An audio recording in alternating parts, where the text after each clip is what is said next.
Hi there and welcome to the Stock Club podcast. I'm James and with me this week is my Wall Street co-founder and chief investor Emmett Savage and our head analyst Rory Carron. Today we're talking about the state of the current market and why long-term investors shouldn't be worried. Should Teladoc fear Amazon getting into its industry? And if we would invest in Robinhood ahead of its expected IPO. So on the last episode of Stock Club, we had a pretty robust discussion about NFTs and whether they were a fad or a viable investment opportunity. Rory, you were kind of on the fence about the future of NFTs, but Emmett, you were much more definitive on your position. For the benefit of anyone that might have missed that episode, I've actually asked our producer Luke to stick in a short clip from it here, so let's take a quick listen. Do either of you think that, maybe it's a bit early to tell, but that in the future NFTs could be another part of your investment portfolio like stocks or real estate or something like that?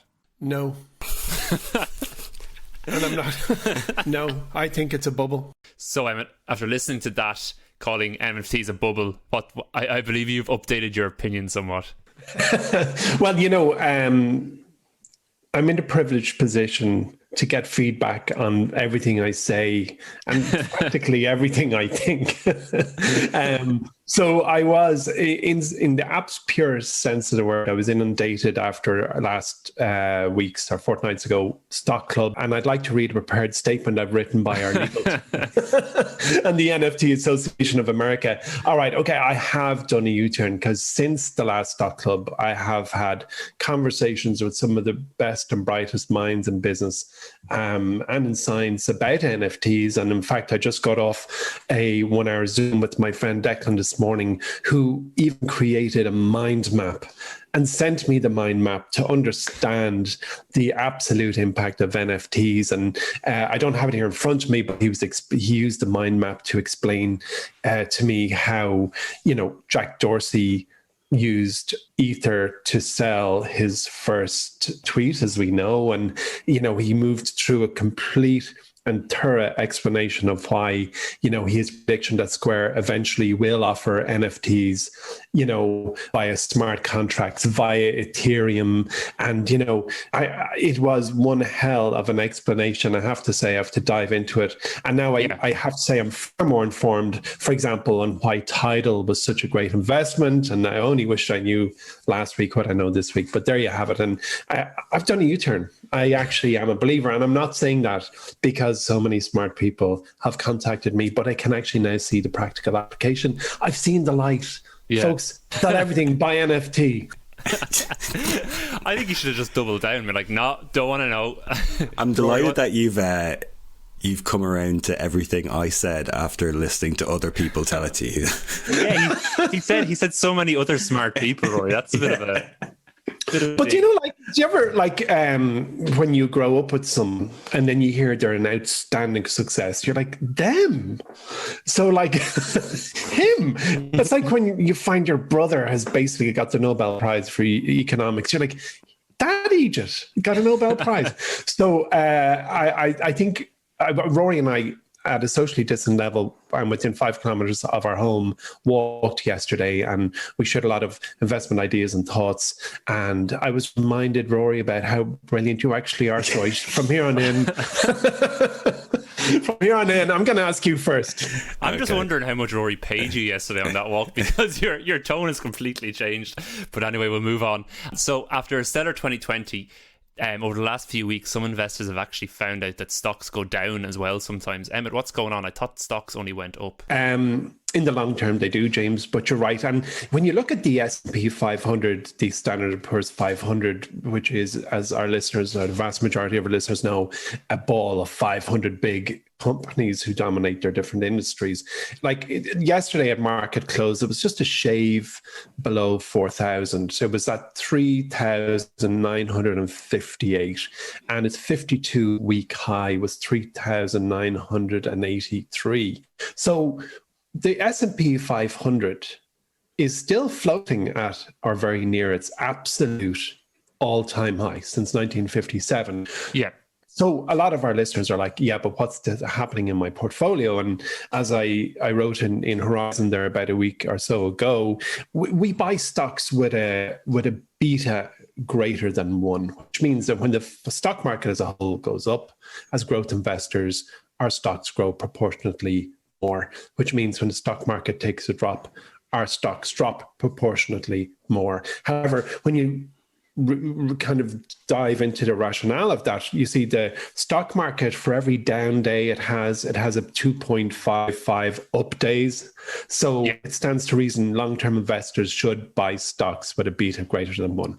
But let's talk about what's happening at the moment, because, since time began, there's always been, well, what's happening right now? And we really, truly advocate long-term buy and hold, not to concern yourself too much with what's actually happening in the millisecond, the day, the week, the month, because we are long-term investors, because it is absolutely proven, as in the mathematical sense, that long-term investing works. But anyway, earlier this week, a good few big name stocks took a beating after a chap called Bill Wang, a fund manager and a former head of Tiger Management's family office, had a huge big margin call. And it was forced the liquidation of billions of dollars of stock. And I think it really hit major media companies like Discovery and Viacom and other such businesses. But basically, Wang's firm was forced to buy banks to sell $20 billion worth of shares. Yeah, and just to point out, that's what a margin call is. It's basically money borrowed from the bank. Your money borrowed, your lender says, here, you owe me that. You give it back to me, and forces the matter. So he basically was forced to sell $20 billion. It's a big sell. Then banking giant Credit Suisse said that the volatility, stemming from this liquidation event was going to hit their first quarter results. Okay, so we're only putting microscope on this week because you asked the question. And then what you always hear when you hear a bank or a stalwart in an industry say this is going to hurt the quarter, there's this conversation about contagion, and then next thing everyone is getting nervous. And so this week we could see that stocks, particularly growth stocks, took a beating in the first half of the week. We're recording this podcast just before market opening on Wednesday.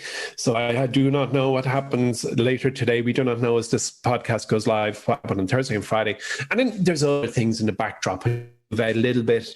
There's fears of inflation, which has driven a whole load of institutional investors out of shares. There's this conversation about rotation out of tech and into more traditional, defensive, older world, cyclical businesses. So there's this kind of greater storyboard, which in the moment matters, because if you bought Lemonade shares and you're down 50%, it hurts. You log in, you look, and you see a big minus 50. And I use that example. It's very pertinent because my son bought shares in Lemonade and he has only seen the good times. Like he has a 10-bagger portfolio, which is really, really something else for a young man. And he, for the first time, learned the hard lesson that stocks go down. And I'm actually glad he learned the lesson. I never celebrate somebody losing, but don't forget, you only lose when you sell. And Lemonade is no less business today than it was when he bought it. But the backdrop, which is the overall market, has thumped growth stocks. So that's what's kind of happening out there, James. And those who are most zen, those who are like, I don't mind, I bought this with the year 2031 in mind, are the ones who will win. And the worst decisions I've made in my life have all been sells when I was spooked. Yeah, well, that brings you on to the next question. We preach the virtues of long-term buy and hold investing quite often, but as you mentioned, when you see one of your stocks down 50%, it's pretty sore. Have either of you, Rory, I might come to you, any advice on what people who are panicking right now can actually do to help themselves stick to that long-term mindset? The best thing to do most of the time is nothing. There's, I think we're at a moment right now where if you started investing in March last year, these are unnormal times for you because every stock you buy isn't going up 10-20% every week or every month. Every new stock of the month I publish isn't 40% up at the end of each month. So if you've that wasn't normal times, these are more normal times. Sounds like excuses, Rory. Yeah. That's just not what a normal market environment is. You don't typically buy a stock and see it go up to 300% over the course of a couple of months. Yeah, this is how the market normally functions. Stocks go up sometimes, they go down sometimes. There's sector rotation, as Emmett mentioned, and if you're buying stocks, like a downturn's terrible unless you have a lot of money in your account, then it's great, you know. So it really depends on how you position yourself. If you have a cash position, the market turns down, you can buy stocks that you loved at a cheaper discount. If you don't have cash, you know, you still have stocks that you love in your portfolio. If you believed in them for 10 years, where they are 2 months later shouldn't really be a concern for you at all. Yeah. No, sounds good. So let's move on then and talk about one of the stocks that has definitely been hammered over the last few weeks, which is Teladoc. Teladoc has long been one of the best performing stocks in the MyWallSt shortlist, up more than fivefold since we picked it 4 years ago. But as I said, it's been enduring some turbulence recently, thanks in no small part to an announcement by Amazon that it plans to roll out its pilot telehealth service, Amazon Care, to employees across the US, and even start offering the program to other employers. Amazon moving into your industry is kind of a double-edged sword for a lot of companies. On one hand, if Amazon wants to do the thing you're doing, it kind of proves the business case and probably tells you there's quite a lucrative market out there. On the other hand, you know, have Amazon as a direct competitor, and you know they're not a company you really want to go up against. Rory, how concerned do you think Teladoc should be about Amazon moving into this space?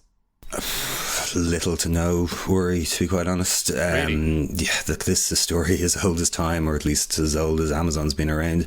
Anytime they even glance in the direction of another industry, investors get spooked. You know, and if you look at the world of retail, you can completely understand. You know, brick and mortar retailers like Barnes and Noble, Toys R Us, Staples, Radio Shack, these companies were pretty much wiped out. Not necessarily like by e-commerce as a whole, you know, with Amazon being the largest one. But there's plenty of examples where Amazon has failed to disrupt incumbents in other areas. I won't tell the Etsy story again, I'm sure listeners are sick of it. But it's simply not true that Amazon dominates every industry it enters. You know, the Fire Phone didn't kill Apple. It didn't even kill Samsung. Amazon buying Whole Foods didn't kill Costco or Kroger or Walmart. You know, when it comes to healthcare, I think there is some reason for concern, because Amazon's great strength is that kind of operational excellence and that customer support, which are the kind of two things that you look for when it comes to healthcare. But let's pull back a second and look what actually has occurred here. Amazon had a pilot program that it launched about 18 months ago, and for its own employees now, just for its own employees, part of which gave them access to telehealth services. Those telehealth services are now being rolled out to Amazon employees nationwide, with Amazon saying that they will offer this Amazon Care package to third-party employers. Now, they haven't announced anything in regards to the pricing of that, but the market's just kind of assuming, because it's Amazon, they're going to undercut the incumbents. The first thing to note is that Amazon is targeting the employer market here, with no mention whatsoever of the payer market, which Teladoc is very strong in. The second is that healthcare is really complicated, and Amazon has already seen how complicated it is. Their joint venture with Berkshire Hathaway and JP Morgan, which was called Haven, was wound up last year after failing to make any significant inroads. And that was three businesses with basically unlimited funds and some of the best minds in the business world. They couldn't get it together, and it just shows that scale and logistics are just not enough to penetrate the market entirely. So Amazon to this point has been dealing with its own employees, which is fine, because when you're dealing with your own employees, you're essentially working within a network that you completely control. When you start moving outside that network, things become more complicated. They have to integrate with other companies' healthcare solutions that they already have. They have to navigate all the regulatory hurdles in every state that they end up doing that. They need to develop relationships with existing health systems and existing health plans. Now, you know, Teladoc, as I think the market leader in the telehealth space, it has existing relationships with 50 health plans and 600 health systems. So they're far ahead, right? Yeah. They also have, you know, advantages in different things. So, example, Amazon has PillPack, which is great for getting your pharmacy prescriptions fulfilled and delivered to your door. Teladoc has an advantage in terms of chronic conditions, I would argue, thanks to that acquisition it made last year with Livongo. So, I mean, the thing is, Amazon, it's not to say that Amazon's not going to succeed in this market. I'm sure they will do very well in this market. But I think an awful lot of investors get overly concerned with the idea of competition. And this makes perfect sense, because it's something that we all understand, right? It's one of the first things you learn about the world of business, the whole Coca-Cola, Pepsi dynamic. However, competition isn't just as simple as one company does well and therefore another company doesn't. That's a zero-sum game. And in the world of business and the world of telehealth, most certainly, I don't believe is a zero-sum game at all. You know, the bigger picture here is that there's estimated to be, by 2040, 40 million Americans over the age of 80. That's double what it was in 2010. And with things like modern medicine, changes in lifestyle, that number is only going to increase over time. There simply isn't enough providers to deal with this increase in the current model. And that's only one part of a massive system. It's not even considering things like chronic healthcare or mental health or counselling or primary care. Yeah. So there's so much opportunity in this space. The idea that Amazon is just going to come in and completely dominate it is outrageous, and something that you really just have to kind of laugh at, to be quite frank. What are your thoughts, Emmett? I know Teladoc is a stock in the Horizon portfolio as well. It is, yeah. And it is actually one of the stocks I've repeatedly invested in over the years. And if I had to sell off my whole folio and keep only 5 stocks, I'm absolutely certain Teladoc would be in it. And before I buy any share, I just kind of look at FANG, or Fat Man as it's become known lately. But I look at the giants of the digital world and I just wonder, can these businesses destroy this business I'm thinking of buying overnight? Yeah. Like case in point, I looked very recently at great depth at a company called Matterport, which creates a digital twin of your home, which is effectively a 3D photo of the interior of your home. And I really went to nth level of research on it, ending up speaking with some of the C-level execs in there, and they have a very nice product. They seem to dominate their field. You can basically walk around your home and with your iPhone snap and take photographs that are stitched together and do the rendering of the interior of a home, which is a growth area.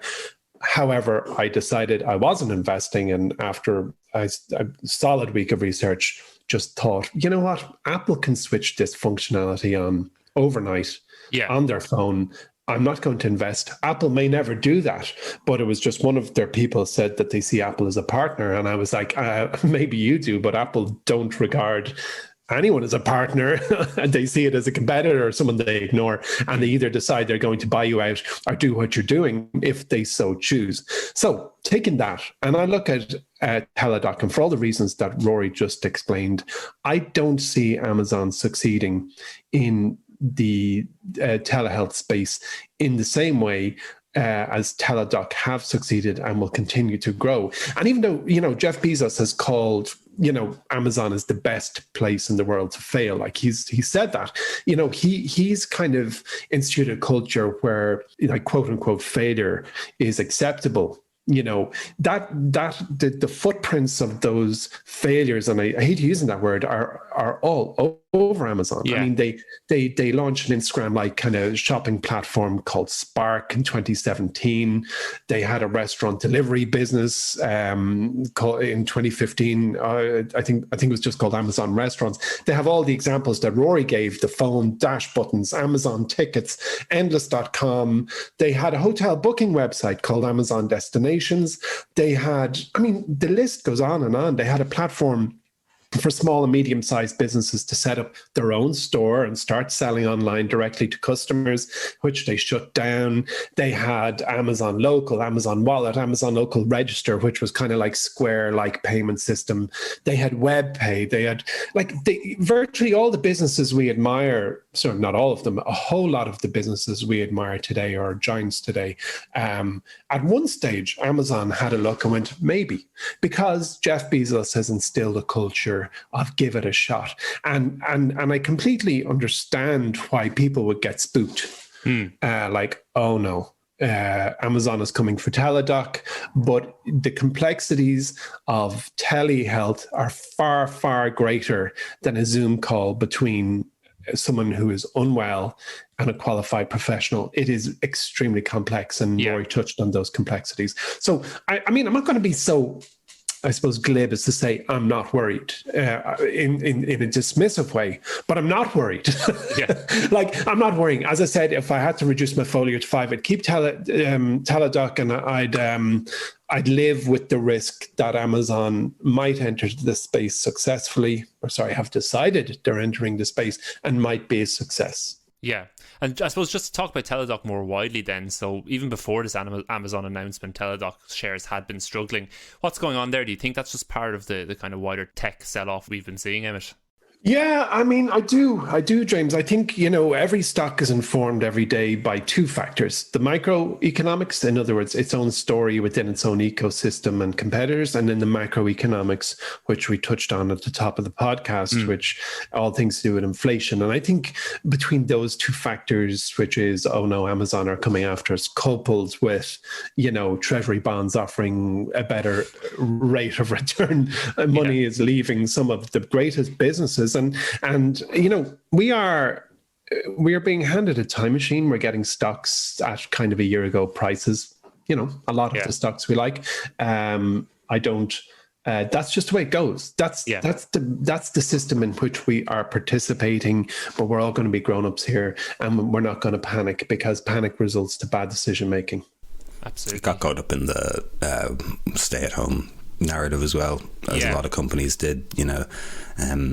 There's a group of them, a lot of them are in our showroom, of companies that people are just like, oh, they'll do well during a pandemic and won't do well when the pandemic's over, which is a little simplistic for my liking, but you're right. And for as much as we all want to get back to gigs and pubs and cruises and holidays and airplanes, nobody wants to go back to a doctor's waiting room, because you can walk in there with a sore big toe and you're conscious of the fact that the woman or man opposite you might have influenza, and you don't want that. So we all want to stay at home forever when it comes to our healthcare, in acknowledgement that times we will need to go into the real world to get medical treatment. But I think it's 85% of cases can be dealt with via over the internet. I wish someone would tell Ireland that we don't need these stay-at-home stocks anymore, because I'm looking around and I'm definitely still stuck in my house, and it looked like I will be for the next few weeks anyway. So let's move on then. And we've had such a spate of recent IPOs over the past year that when we were actually planning this episode, Rory, you asked if there were any companies left in the world still to go public. Well, there is one pretty big one coming up on the horizon that I think is set to divide a lot of people. It is, of course, Robinhood. In what will probably be the biggest listing of the year, Robinhood has reportedly filed documents with SEC with a view of going public over the next few months. Although nothing has been confirmed yet, reports suggest that the company will list on the Nasdaq exchange, and it could be looking at a valuation north of $40 billion based on its most recent private fundraise.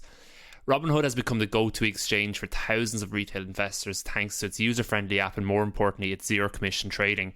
However, over the past few years, the company has faced a lot of heat over claims that it allows novice investors to make trades they don't fully understand, as well as the underhanded way it actually makes money from its customers. Also, the whole GameStop debacle at the beginning of this year really turned legions of users against the brokerage after it halted trading on some of the most volatile meme stocks. Emmett, I'm going to come to you first here. What are your thoughts on Robinhood going public? Is this another case of a company racing to hit the public markets when its key metrics are inflated by the events of the past year? Possibly, yeah. I mean, Robinhood has enough stakeholders, enough shareholders who invested early with a very explicit purpose of fueling this business to the stars. And for them, they need to see an exit point, which was probably decided very early on as a flotation. So it's of no surprise to me that Robinhood is floating. Opportunistic timing, perhaps. Yeah, I guess so. And I guess, this is probably the product IPO most used by our listeners. So on the whole, right now, you, me, and Rory are talking to a very initiated audience. And I should add that I have never used Robinhood, yet I've spoken with the founders on several occasions. So my perspective is completely lopsided. I don't know the product. I know Vlad specifically, who's behind the business. And, it's not shocking to me. They're IPOing. I admire that they've built a $40 billion business. They said they've provided the most barrier to entry for uninformed investors who want to have a shot at the stock market. And they now, as they say, have millions of users, and the app has been called the most intuitive app ever. Clearly, whoever said it never tried MyWallSt. There you go. But, and then of course, they were a catalyst in the market. They are credited for having motivated Schwab to acquire Ameritrade. And the market has changed as a consequence of Robinhood, who have done something that was tried in the past, but done it at an extraordinarily effective level. And then so there's a good side to Robinhood, of course, this democratization story. And then there's a not so good side to the story, which, is blocking the so-called meme stocks, that were hyped, on Reddit and the likes. GameStop and AMC called it, and other other such businesses. And, and then there was some kind of reputational knock-on where people were saying they'd lost the trust of their traders, developed a trust problem, and there was all this kind of stuff. But for me, I'm bringing it down to a single thing. For me, there's this, we all have like a code in our lives of moral principles or ethics or whatever you want to call it, and they affect how we make decisions and how we lead our lives. And we inherit our ethics and our principles from our parents or our guardians and the people we're surrounded by. And without elaborating, I will never invest in Robinhood. I will never touch it. And it crosses, but you have to, I'll refer back to, my opener. My view is lopsided. I'm not a product user, and I will never invest in Robinhood, but it could end up being the greatest investment of our lives. So a bit like I'll never invest in, a tobacco company because it crosses an ethical line that I just don't particularly, that exists in my life. I'm sure the reasons that I won't invest in Robinhood don't exist in everybody else's life. I'm pretty certain of it, but I will tell you that it exists in my life. So it is one of the very few companies that I have put a red X through. Don't care. Good luck to them. You can tune in next week where Emmett will recant his statement. Oh yeah, maybe this should be our foray into paid for podcast where we go deeper. What happened?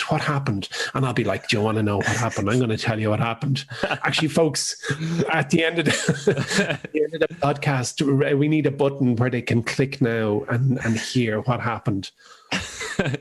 All the salacious details. You won't believe this story, folks. Best story ever. What do you think, Rory? Are you as definitive on Robinhood as an investment opportunity? Well, I think Robinhood is one of those companies that when it comes to an investment, there's kind of more questions than there is answers, and a lot of that's because we haven't seen the financials yet. But clearly Robinhood occupies incredible mind share in the world of investing, a lot of which is not necessarily positive, but it definitely does. People who don't even invest know what Robinhood is, which is pretty spectacular. It's obviously benefited massively from an uptick in retail investors, as have we, I might add. But, it's kind of self-fulfilling as well, because they've also been behind this kind of uptick in retail investors. And I think one day in January, they reported something like 600,000 downloads of their app in one day. However, it's kind of very hard to figure out where the value is with those customers. If someone's downloading an app and putting $10 into GameStop shares and loses it and never invests again, it's not particularly a very valuable customer. And that does happen an awful lot in the world of investing. We see that, we're in the industry, we know how that works. Then, as Emmett says, a lot of questions over how it promotes risky investing behavior. There's been a couple of real horror stories. And then the thing that kind of made it so popular, I suppose, the zero fees, that's now been adopted by loads of other players like Schwab and TD Ameritrade and Fidelity. And then there's new competitors as well, like Square's Cash App. You can invest through that. Social Finance is going public soon through a SPAC, I think, because that one of Shamat's ones. Yeah, I think so, yeah.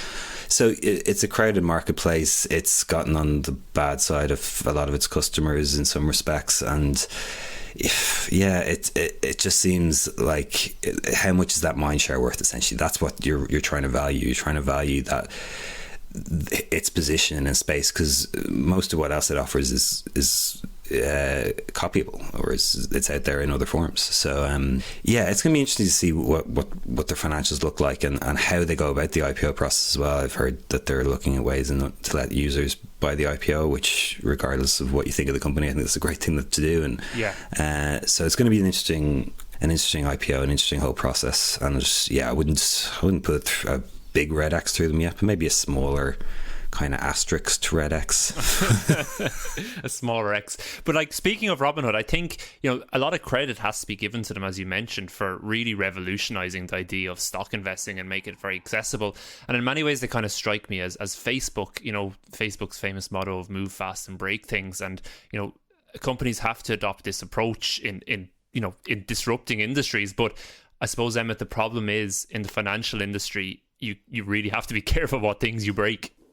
Yeah, actually, I read a book, I think about a year ago, called Blitzscaling, and I think it was written by Reid Hoffman. I'm not certain, but the premise of the book, and I didn't particularly like the title of the book. I thought there was some nice concepts in it, but the reason the book was called Blitzscaling was that it was modeled on the Blitzkrieg, which was, if I recall, Reid Hoffman, if he was the author, explains that during World War II, the German army advanced into new territories at a pace and rate previously never seen before, and that where up to that point armies would retract and refuel and kind of feed their troops and then push forward. They push forward and forward and forward and forward, and this I guess coined the phrase blitzscaling, as the book calls it. And when I read the book, it was this story in my mind of Robinhood, which was grow at all costs and will backward engineer processes. And I'm not saying that was entirely right. I don't know anything about Robinhood's processes, to be honest, but I do know that it did push forward a relentless growth, and anything other than the happy path wasn't given consideration. And I completely agree with you, James, that you have to admire what they did. They have opened up the stock market to an entire generation, and you can only hope that those who might have made a mistake in the springtime of their investing life have learned from it, and thanks to Robinhood opening the investment door to their lives, that they go on to grow up and have some great investments that sit inside their Robinhood portfolio for 20 years, because that's really the key to creating generational wealth, finding great businesses, buying into them and holding onto them for the longest term possible. Absolutely. Well, speaking of revolutionary stock market apps, let's talk about what's going on MyWallSt at the moment. Do you like that plug there, Emmett? So our new stock 10 out of 10. That was great. Did you hear that, Vlad? So our new stock of the month selection is coming to MyWallSt on Monday, April 5th. Rory, I won't ask you for a 3-word pitch this time, but can you give us a hint? It's a stock that we've been talking about a lot recently. Okay. On the podcast? Yes. That can only be one, really. But anyway, is it the one we always talk about, Rory? But if for once I actually won't say it. No more clues. No more clues. Not taking any more questions at this time. So if you want to find out what that mystery stock Rory is talking about, don't forget you can sign up for your free trial of the MyWallSt app by just clicking on the notes by clicking on the link in the notes for today's show. Don't forget as well that members of the MyWallSt community also get exclusive access to the Stock of the Month podcast in the MyWallSt app as well. This is where you can listen to me and Rory chat about the most recent Stock of the Month selection in more depth and answer any questions you might have about it. Let's move on then to Jargon Busters. So the first question is for you, Emmett, and I think this one has come from the webinar you ran last week on wildcards and world changers as part of the Horizon platform. When you talk about your portfolio, you often mention about building a full position in a company. What exactly do you mean by a full position, and how can other investors figure out what a full position is for themselves? Okay, so a full position is a targeted minimum amount of dollars you intend investing in a stock. Yeah. So if I said, I love Teladoc, and our listener decided they like Teladoc, they might go, yeah, I'm going to invest in Teladoc. So the question arises, how much do I invest? And I think when you're setting out on your investing life, it's important to start by understanding what's the target minimum you'll invest in the stocks that you like. And a way to go about that, I would suggest, is, because obviously it varies. It depends on your background and how much disposable income you have, or, are you starting with wealth? Are you starting from a modest place? You keep saying minimum. Do you mean maximum? No, because if you take it like, a full position is a targeted minimum. It doesn't mean that you're going to stop there. And okay. I could argue either you're right. And I know why you're asking that question, because full implies you've filled the whole thing. But if, for example, you sit down and you go, I'm going to be a stock investor, and in the next year, I'm going to invest $12,000, which would be a hell of a starting position. But I'm using simple math as I'm about to explain. And then you go, right, well, I'm going to buy 12 stocks. As you can see where I'm going. So you kind of go, right, I'm going to put $1,000 into 12 different companies. So my target full position is $1,000. So you might decide, right, I'm going to buy 500 bucks worth of Teladoc today, and then I'll leave the other 500 for later. And that the price of Teladoc will rise or fall, of course, and then at a later point you invest again with the other 500 bucks, and then you've a target your full position. You've invested 1,000 bucks. Now imagine as time goes by, you've filled out your portfolio. You've 12 stocks. You've invested a grand in each of them. Well, very often the best stock to buy is one already in your portfolio, which is coming back to the point you just raised, Rory, and you might come back to Teladoc. So the concept of a full position, you could argue it's a target minimum or maximum, but in this example, I'm saying that it's the minimum you're going to invest to feel you've gone at it. Now, you might go back again, and sometimes you double down, or I'm going to go for a 2x position, or I'm going to have double my full position, and that's all just, phraseology. But the bottom line, a full position is the target amount of money you intend to invest in each of the stocks to feel you've really gone for it. Yeah. Okay. Thank you. Next question then, Rory, is for you. So over the past year or so, Cathie Wood and her company ARK Invest have become extremely popular amongst the investing community, not least for the outsized performances of her ETFs last year, but also the outrageous price targets she's put on companies like Tesla. What's your opinion on ARK Invest and the new trend of investors blindly following Wood's every move? It's hard not to. I mean, you have to respect Cathie Wood in this industry. Look at what she's achieved over the past couple of years. I think all of the ARK ETFs had more than 100% growth in 2020. Yeah, I wouldn't be surprised. I wouldn't be surprised at all. Look, she's clearly a very talented investor. She has a particular strategy which is highly aggressive and focuses a lot on the idea of disruption. And looks at companies in quite different ways. If you think about a company like Twitter, for example, you wouldn't necessarily call them a major disruptor, whereas they would look at them like a major disruptor. That strategy has paid off very well for them over the years, and a lot of people who have laughed at Cathie Wood over the years have ended up eating crow pie, because the insane price target she puts on certain stocks have, I mean, not always made it to those levels, but definitely gone way beyond what a lot of people would thought was possible. The issue I have with ARK in general, not ARK themselves, but more kind of the media portrayal of ARK, is that there's an awful lot of individual investors who are trying to follow along on a day-to-day basis of what ARK is doing. So literally going on Twitter and finding out what stocks ARK bought today and what stocks they sold today.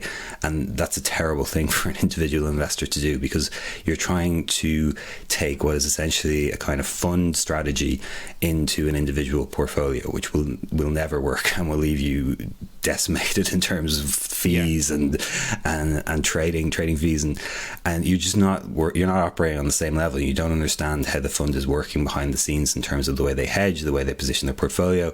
So that's not something that individual investors should be focusing on. If you want to look at the kind of cumulative moves that ARK has made over the course of a month, let's say, that's, again, it's interesting, but not something you should be taking full actions on, and certainly not something you should be taking full actions on a daily basis.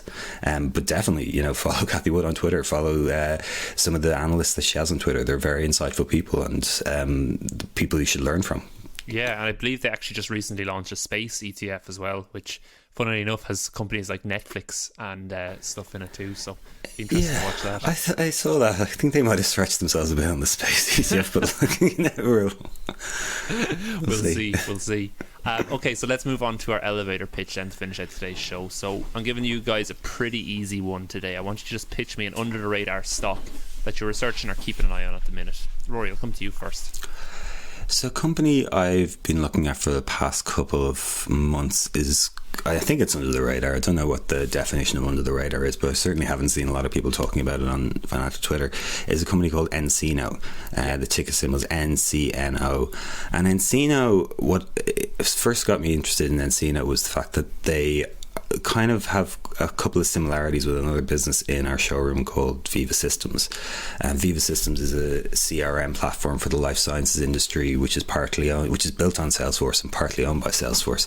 And Encino has certain similarities with Viva in terms of it does pretty much a similar job for the banking industry. So for the kind of old school brick and mortar banking industry that we all know is going down the toilet right now. So again, they are built on the Salesforce platform. They're partly owned by Salesforce, and they have software that helps them with customer origination and getting loans out and creating accounts for people. And it's a business that IPO'd middle of last year. Unlike a lot of IPO companies, it didn't skyrocket in value. It hasn't gone 4x over the last 12 months. It's actually down on its IPO price, but still trading at a relatively high multiple in terms of its price to sales.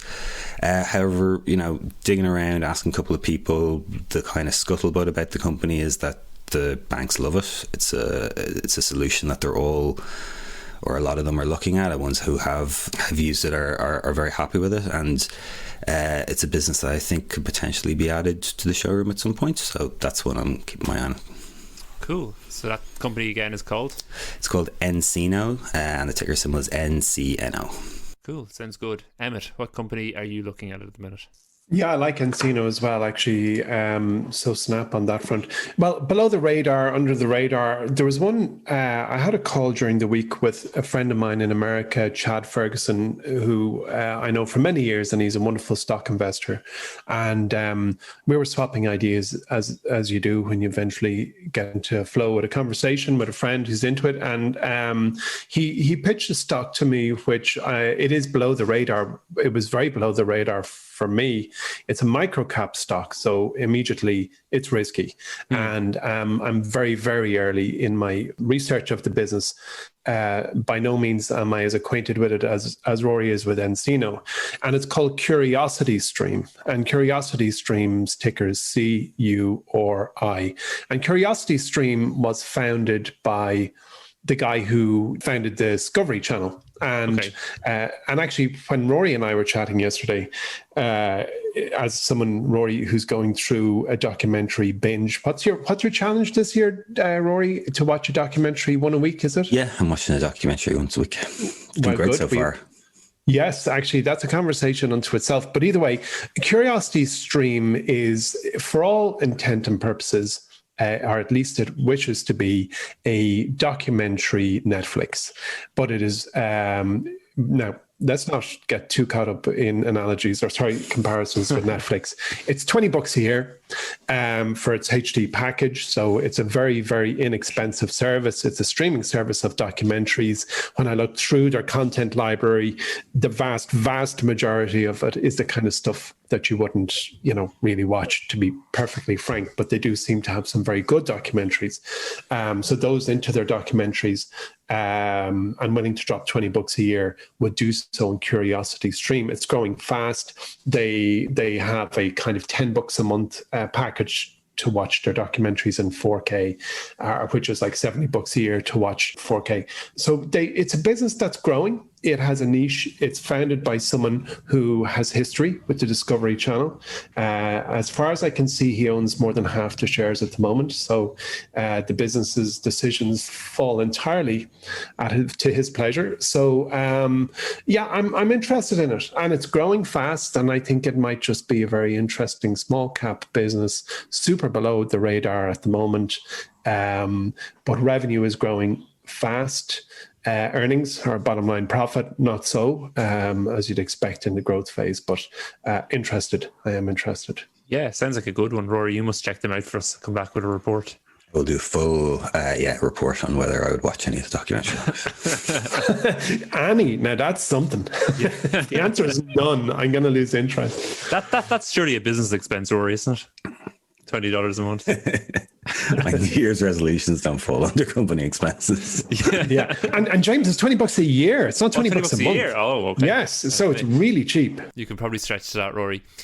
So that's about it from this week's Stock Club. Don't forget about all the great new stuff in the MyWallSt app at the moment. If there's anything you want us to discuss or explain in the next episode, make sure to get in touch. You can find us on Twitter, that's at MyWallStHQ, or email us at pod@mywallstreet.com. That's pod@mywallstreet.com. Don't forget to subscribe to Stock Club too, and if you're enjoying the podcast, please leave a rating or a review for us on whatever platform you're listening to us on. That's it from us here today. We'll talk to you in 2 weeks. Happy investing.